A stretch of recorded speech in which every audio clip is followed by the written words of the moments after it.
अस्सलाम वालेकुम वरहमतुल्लाहि वबरकातुहू। टाठो बच्चों, आज वन मैं तक अख नो topic diversity in cells. Class 8 lesson पारान द सेल अमुक सब टॉपिक डाइवर्सिटी इन सेल्स। अत मज परो मतलब यम सेल्स आसान मज आज काइंडस परो इमन डिफरेंट मज डाइवर्स टाइप्स आसान तम परो आज। टाठो बच्चों तह मे ऑलरेडी वोनमुत कि सेल आसान सेल बेसिक स्ट्रक्चरल तो बे फंक्शनल यूनिट ऑफ लाइफ, यानी यह सान बॉडी मज फंक्शन गसान तमुक बेसिक स्ट्रक्चर बे फंक्शनल यूनिट सह सेल, यानी सेल मज चीज़ गसान। मे तह वो रात डिफरेंट काइंड्स ऑफ ऑर्गेनेल्स पे mitochondria, chloroplast, endoplasmic reticulum, Golgi complex, lysosomes एम तम ऑर्गेनेल्स यम सेल्स मज प्रेजेंट आसान। इमन हंस डिफरेंट काइंड्स ऑफ फंक्शंस आसान यम सेल मज गसान। टाठो बच्चों यम सेल वुचान फॉर एग्जांपल वुचान यम सेल वुचान, चाहे तम प्लांट सेल या एनिमल सेल या वो यम unicellular organism for example amoeba, euglena, paramecium या एल्गी एम तम ऑर्गेनिज्म यम सेलन हज बनिमत, मगर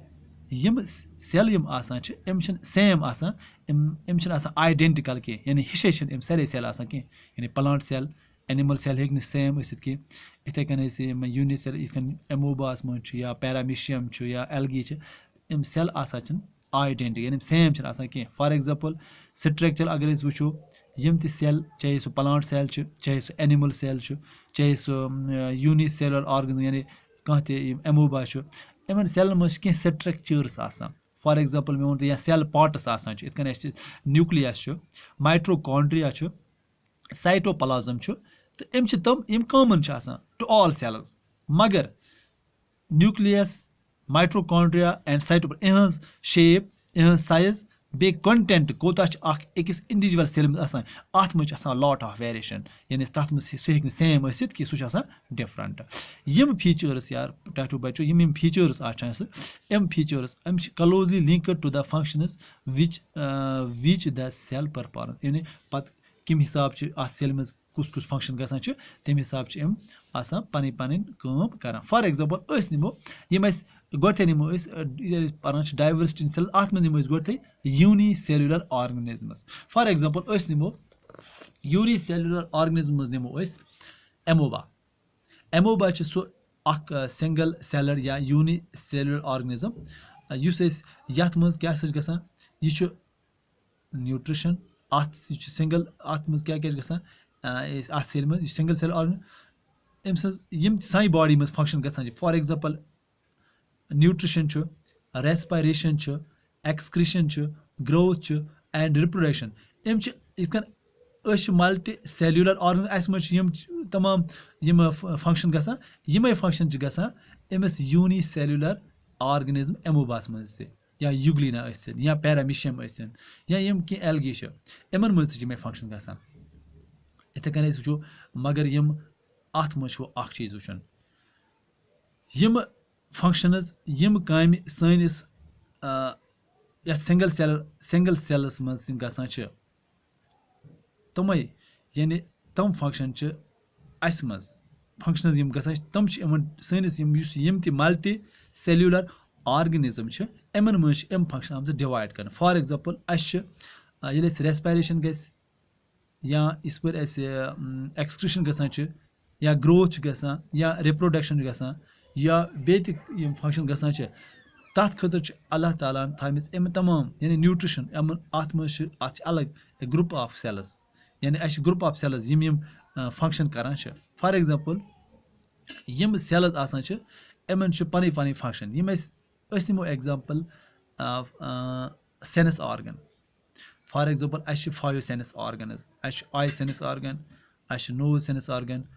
year sense organ, tongue sense organ, skin sense organ. निमो गो ईयर्स, ईयर हज क्या एम ग्रुप ऑफ सेल्स, एम ग्रुप ऑफ सेल्स इमन हज सेंस ऑफ हियरिंग, यानी आसान ईयर, ईयरस क्या ईयर हज अल्लाह ताला थोमुत अम सज कि सेंस ऑफ हियरिंग, यानी बोजन। ठीक इथे कन आई युस सह ग्रुप ऑफ सेल्स तिहज क्या सेंस ऑफ साइट इथे कन नोज तम सम क्या सह ग्रुप ऑफ सेल्स अम सम सेंस ऑफ साइट अम सेंस ऑफ स्मेल इथे कन टंग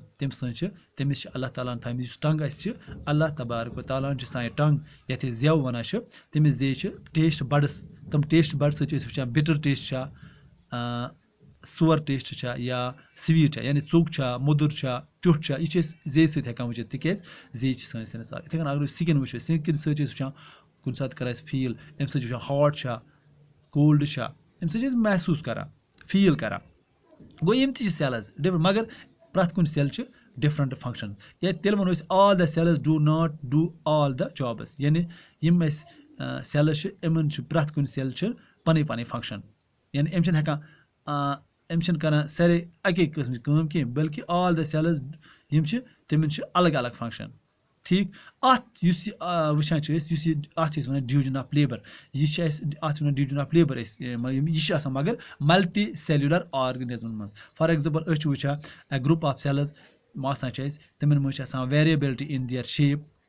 यानी शेप अलग साइज तो अलग तो बे बाकी फीचर्स तम काम कर तमन शेप तो साइज या बाकी तम डिफरेंट फॉर एग्जांपल टू बचो नमो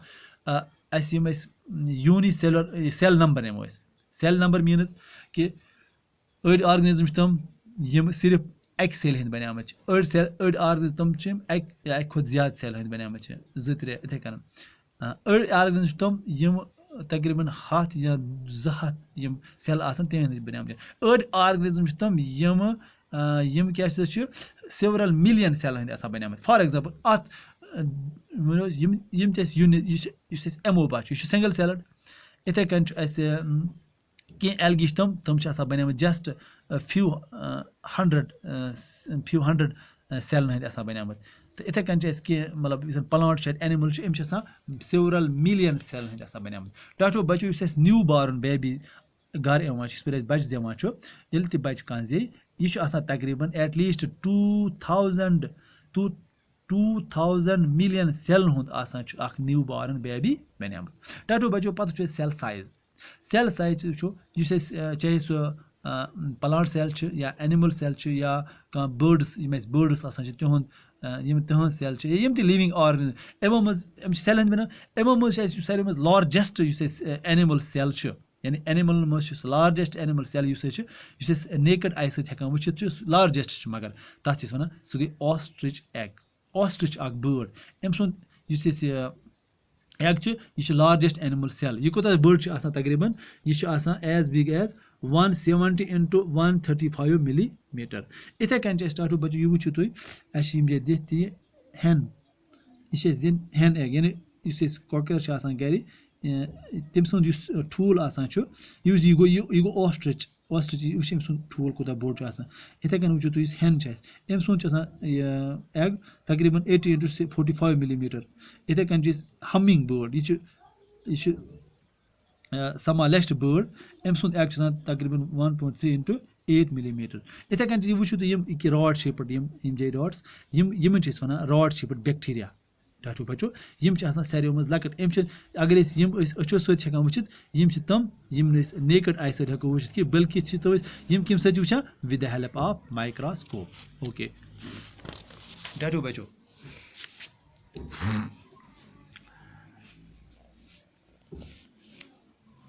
प्लांट्स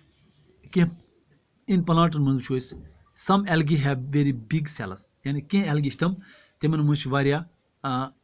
बज सेल्स फॉर एग्जांपल एल्गी अमिस नाव एस्टाबिलुरिया यह यूनिसेलुलर ऑर्गेनिज्म यम वो पत्म साइड एस्टाबिलुरिया डायग्राम यह एल्गी यह वो यह बड़ एस्टाबिलुरिया यह एल्गी एस्टाबिलुरिया वो यम सेल कत बड़ यह एस्टाबिलुरिया क्या यह एल्गी यह यूनिसेलुलर ऑर्गेनिज्म अम सज क्या consist of a cell which is about 10 centimeter in length यानी अम सेल कज बड़ तकरीबन 10 centimeter डॉक्टर बचो इथे कन वुचान फाइबर्स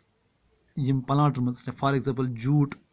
या hemp chu im chi ke few centimeters long asan tu chu jute plant ya yim hemp im ti ge plant si yimen hund imen tam soft fibers asan chu im soft fiber chu es industries man istemal karan tu chu es jute ya es gani bag chu im boir asa chi imen man tomal ana chu su chu jute fiber hund banamut im jute fiber kya chu im chi asan actually plant oni chu hasil karan im ti chu ithe kan agar chu pani body maz sai body maz is human being chu sai body maz kuch largest ya sarve maz bud cell chu su kuch es su gai es that is one nerve cell tatu baje our body nerve cells are the largest cell im is largest takriban kaza bud sa chu 90 micrometers in length yani 90 micrometers cha asa im length some nerve cells are longer than a meter yani ke cells nerve cells asmas tum cha asa longer 1 meter khod zyad cha tum zich some blood cells are the smallest it can as blood cells tum cha asa smallest variya lakche it can chu a living red blood cell yani is chu rbc yat is wana shimit rbc tum cha takriban 9 mu it is 9 micrometer to 9 mu it can most other cells it can show you my chahe su kidney chu yani backward choice ya liver choice cranbones या intestine छ Yemen अंदरम छ वना कशर पट यम cell आसान छ यम छ तकरीबन आसान 20 to 30 microns यानी micrometers in diameter यानी यो diameter कुता छ 20 to 30 microns टाटो बच्चो अस छ how what about the hen's egg you see hen छ ठूल इस तय चाहे सो ostrich egg छ चाहे सो hen यु छ तम सुन egg छ या humming bird एम सुन यम ते ठूल आसान छ for example I mean what which is tattoo bacho used as tool asan chu you should me already previous class man se parnomut use tool asan chu ach asan tre parts ago pitim so covering get is wana kund theek shell yat is wana kund asan em tim pat asan tat so white that is wana white part you should that white part is wana albumin kya is wana albumin ite kan byak andar kan part that is wana yellow part yani yellow part so yellow part go byak tattoo bacho वो पर हम 3 parts अख पर इस पिठम शल आसान छु सु छु कैल्शियम को आसान यानी कैल्शियम युस पिठम छ एथस वना छ कंड एम पत युस दोयम पार्ट छ व्हाइट तात छ वना सु छु एल्ब्यूमिन पार्ट युस एल्ब्यूमिन आसान छु इस व्हाइट पार्ट आसान छु एल्ब्यूमिन छ युस आसान प्रोटीन अत युस आसान प्रोटीन बनियामत पत युस ब्याक येलो पार्ट अठ बचो यथ जून वना छ कशर पट येलो पार्ट यह आसान फैटुक या लिपिडन हुंद फैट्स एंड लिपिड आसान यह इनको बनियामत आसान यह याक युस आसान टाटो बच्चो यह याक छ यह रिप्रेजेंट कर अख सिंगल सेल यह थो तो याद गो मे वन युस ठूल आसान छ तथ पे आसान शेल तम पत गो तथ व्हाइट एल्ब्यूमिन सो व्हाइट एल्ब्यूमिन पार्ट तम पत अथ व्हाइट एल्ब्यूमिनस अंदर कन छ आसान ब्याक पार्ट तथ इस वना कशर पट जून या याक तो सु याक युस आसान छ सु छ आसान लिपिडुक या फैटन हुंद बनियामत तथ में तम लिपिड्स एंड फैट्स ना तो सु रिप्रेजेंट कर अख सिंगल सेल टाटू बचो इस सेल वो पढ़ो सेल शेप यानी वो पढ़ो शेप यानी शेप क्या छ अवन यम त सेल्स आसान छ इमन छ सेम इम छ शेप आसन सेम कि बल्कि शेप आसान डाइवर्स सु आसान डिफरेंट के सेल्स छ फॉर एग्जांपल अस निमो एमोबा छ कंटिन्यू का यूनिसेलर इथे कन निमो पन्नी व्हाइट ब्लड सेल्स आसान छ इम छ एमोबा तो बे वाइट ब्लड सेल एम कंटिन्यूसली पनी शेप चेंज रोजान कर इतन अस मज white blood cells in shape रोजान सानी बॉडी मज कंटिन्यूसली चेंजिंग यानी एम रोजान चेंज गसान इथे कन मोस्ट सेल्स मगर कह however maintain a constant shape all throughout कह सेल तम यमन शेप रोजान throughout the life same तथ शेप गसान चेंज कह shape of cell is related to its function actually टाटू बच्चे वचान शेप ऑफ सेल यह कत सत रिलेट अमिस फंक्शन क्या अगर नर्व सेल निमो यह हावान कि अम सज रिलेशनशिप क्या nerve cell clearly except this relationship nerve cell हावान फॉर एग्जांपल नर्व सेल क्या हावान यह long branched and has thread like projections nerve cell long बे ब्रांचड बे थ्रेड 15 पर ज्यूट प्रोजेक्ट अत ना पे तिकाज it has to convey message to different part तिकाज नर्व मतलब बॉडी में मैसेज गसान फ्रॉम वन पार्ट अनदर अम सज यह कि ये मैसेज फ्रॉम एक बॉडी पार्ट पे बेकिस बॉडी पार्ट्स तान नुन फॉर एग्जाम्पल बहाव तो यम जे शेल ये हथ यम जे सेल शेप्स यह फिगर 16.2 ये वो तुम इतन टो बचो ये पाना एक वो यह गई नर्व सेल वो नर्व सेल यह नर्व सेल तुम वो यह गई जीट अत मज वो नर्व सेल यह बड़ सेल अस मज ठीक यह गई नर्व सेल यम गई थ्रेड लाइक प्रोजेक्शन वोनमो तुम प्रोजेक्शन कन मैसेज कर pass from one part to another part इथे कन वाइट ब्लड सेल्स यम गई वाइट ब्लड सेल्स यम वाइट ब्लड सेल्स कंटिन्यूसली पन शेप रोजान चेंज कर यम गई रेड ब्लड सेल्स यह गई मसल सेल्स यह वो तुम मसल सेल्स इतन यह क्या गो यह गो लीफ यानी मीजोफिल सेल इस लीफ पन यह गो यप यह गो क्लोरोप्लास्ट यह पिठम साइड गोड़ुक यह गो सेल वाल पत गो साइटोप्लाज्म यह गो न्यूक्लियस यह इथे कन वो तुम यम गई चीक सेल्स ठीक यह क्या गो स्टोमेटा एक यह गई पन वथर अत मे लकट लकट जद एक जद यम जदो कन लकट लकट जद यमी जद कन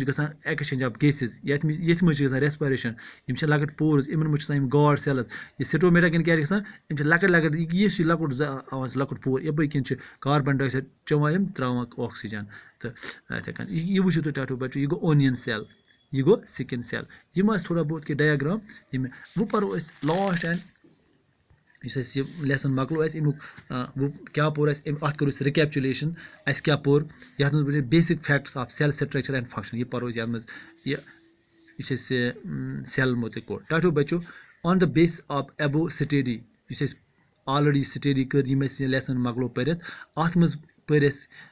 कह पॉइंट्स यम करो discuss one by one for example अस पोर गो cell basic structural unit of all organism यानी सेल बेसिक स्ट्रक्चरल तो बेस फंक्शनल यूनिट तमाम यम ऑर्गेनिज्म यम लिविंग ऑर्गेनिज्म तिहुंद basic structural and functional unit is cell दोयम cells are the functional units of all तिकेज यह क्या फंक्शनल तो बेसिक स्ट्रक्चरल यानी शेप दिवान अकिस ऑर्गन फंक्शनल क्या तिकेज as cells carry out all body function तिकेज यम बॉडी मज फंक्शन गसान तमन कुछ कैरी कर यम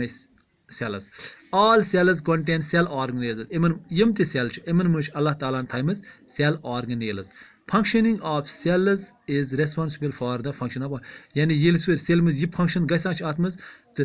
सम फंक्शन ऑटोमेटिकली ऑर्गेन यानी functioning of cells is responsible तम रेस्पॉन्सिबल फंक्शनिंग ऑफ ऑर्गेनिज्म्स खुदा हाफिज।